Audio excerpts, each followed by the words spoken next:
Hello, I'm Michael, and today I'm going to show you how to make footprints for your character in Unreal. So these footprints will be used for when the character is sprinting. I'm not going to show you how to make your character sprint, but I have my character on sprinting on holding shift, and this character is not my character, it's a character from Maximo package that is in the marketplace for Unreal. And yeah, all you would need is a few alphas for dirt, so for particles, one alpha for your foot, it can be any foot, it doesn't matter which one foot. So I'm going to quickly show you how I made my particle material. Here I used switch parameters, so I could use one material and use 3 different instances to make different alphas of particles. I made a simple color. You need to make sure you put your particle color in there so you can control the color and control the alpha within the particle cascade. So in that I have made particles. Here I just made simple particles just to spawn as many as you want within 1 second, or even I have 0.3 to 0.5 seconds. Because it's such a short time frame, you would have to spawn a lot more than one. So you could see I have spawned 25, but it's only spawning just about 14. It's going just over 6 or 7. So that's sort of ideal. Here I've only got 3, so it doesn't really matter how much you have, but less is more. Then on your footprint, you make your own decal, which is just another material, using the alpha, using a simple color, and then using a texture board.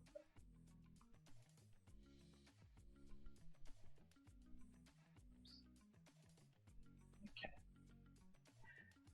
that is all you need here.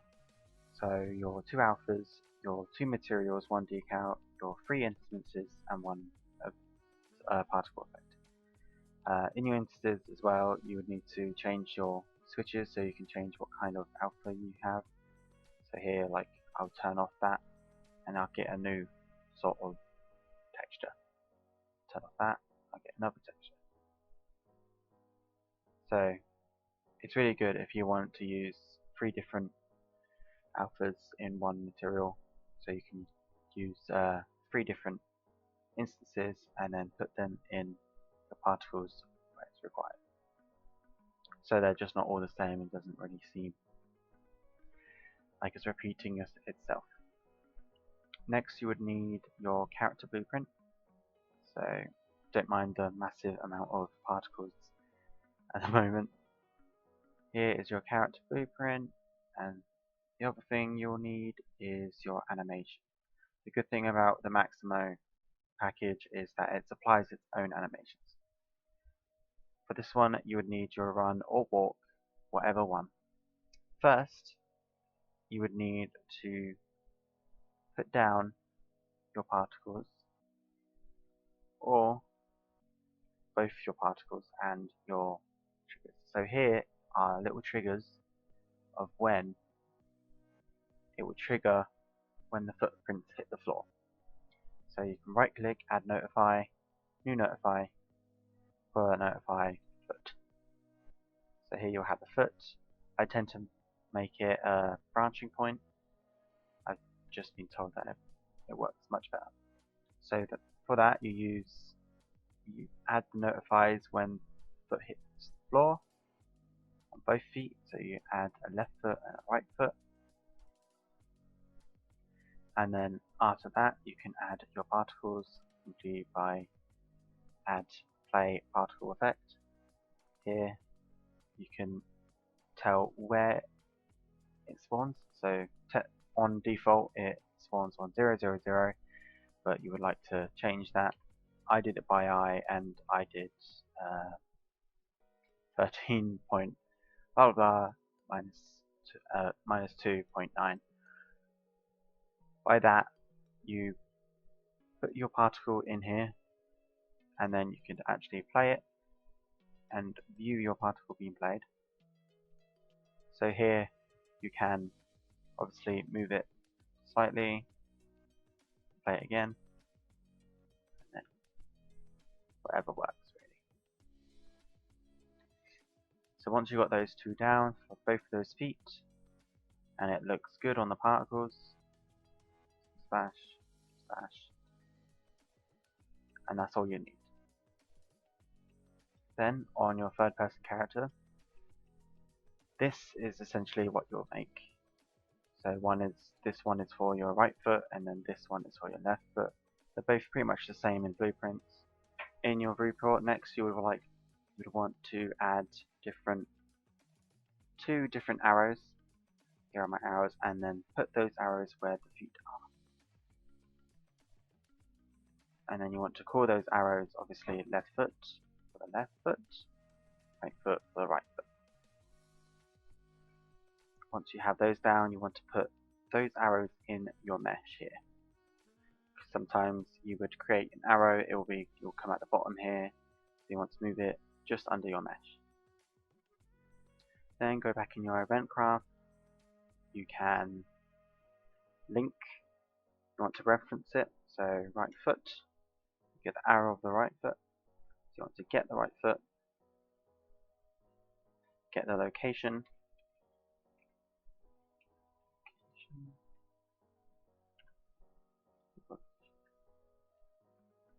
get location, and get rotation. Have those two values. Here I've done on my rotation, I broke my rotator and make a rotator. So it gets here you can see it gets the rotation, breaks it into X, Y, Z, and then you make a new one. So we can do that again here. Rotator. Make rotator. Here you want the Z to just be the same because you don't want the Z to move. And then here you would like 90 minus 90. This would set which foot it is. So left foot, right foot. If it's the right foot, it could be 90 or minus 90 or minus 90 or 90, and it's complete opposite with the other foot. So on my location here I made an a plus and a minus by line by trace channel. Let's put line trace by channel, sorry, and then make our own event. Custom. So you can call this right foot.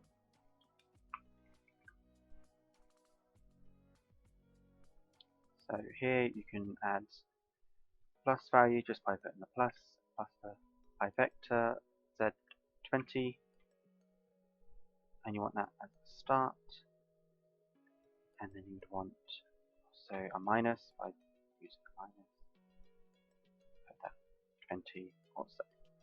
This essentially makes a small line which is created at Z20, which starts at Z20 and ends at Z20. So it's a very small point of line that's being created at the arrow, down 20 or up 20. So it would then trigger.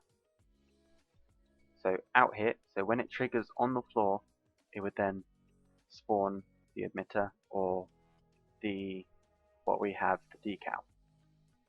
So on here we want to put break hit result, so this essentially gets the location of the hit and what happens when it hits. So here we want the location of the hit.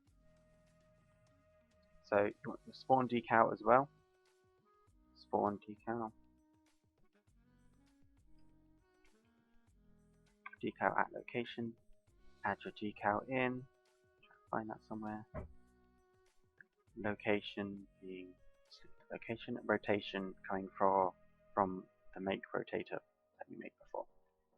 Make sure it's all going in line, and that is essentially it. Obviously, you would make your decal different size, 15 by 15, Z to 10. You obviously need a Z, so you can test your decals here. Here's a lovely decal, or a broken decal. Let's put in another one. Put a decal there, so you can change your Z. So obviously, if you don't have a Z at all, it won't show up. So you want your Z to be something small, and here is a good chance to see what kind of size you want. You want it small. So it's all a matter of testing it out, really.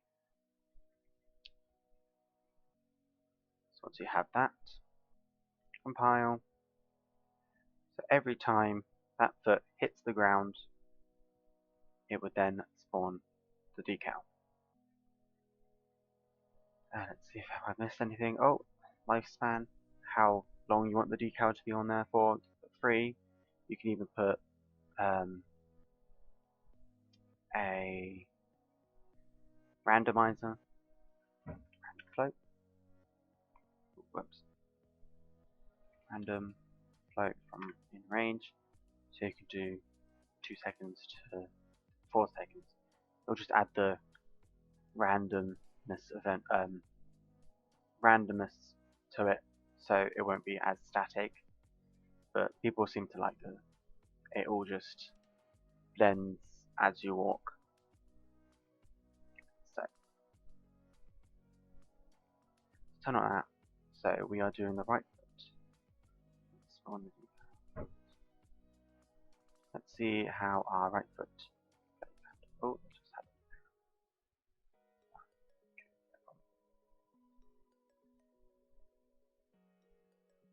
so on my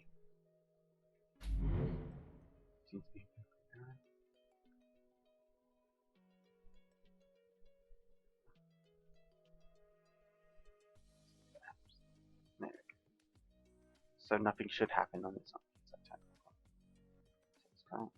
Don't mind all the particles. Start running.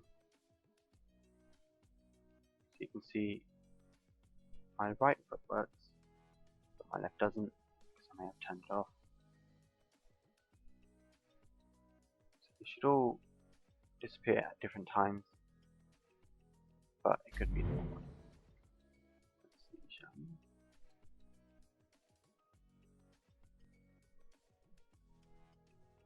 This custom event is made by that trigger you made in the animation sequence. By adding a notify, you would need the notify to then cast in here into this lovely blueprint. This is made by going into your animation. Oh, may not be animation. Animation blueprint.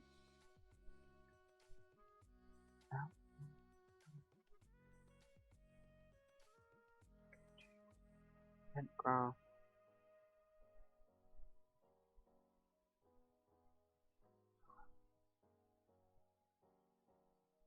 There we go. Animation notify. So as you saw before on the run notify that we made before, when the foot hits the ground, it will then trigger. This trigger will then make this active. It will cast to the third person character or whatever character you have, which creates then a custom event. So you would need this in your animation blueprint. You go back to your third person character, use that custom event. So essentially what we have here is when it triggers in the animation, trigger comes here, casts it to the third person character and make an event. Then this event is here, it then triggers this event which then triggers the channel, then triggers the decal. Let's see if it works now. There we go. But now you can see it's a different foot. It's looking like it's the right foot plus left foot.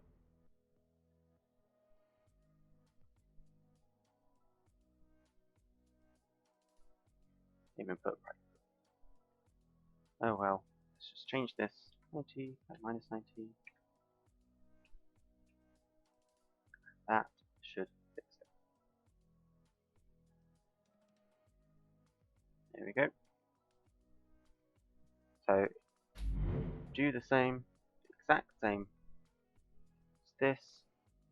Put in two different factors of the arrow and the custom event. And by that you would have your lovely decals and even particles in your animation to then make a footprint cycle. I'd like to say thank you for watching, and thank you to lovely Emma who helped me with this footprints because I had so much trouble trying to make these footprints. Emma was able to make these footprints very well and even make the footprints change particles and change materials on what kind of floor you're running on. So she could probably make a tutorial on that, or she can even teach me how to make it and I'll try and make a tutorial again. Thanks for watching.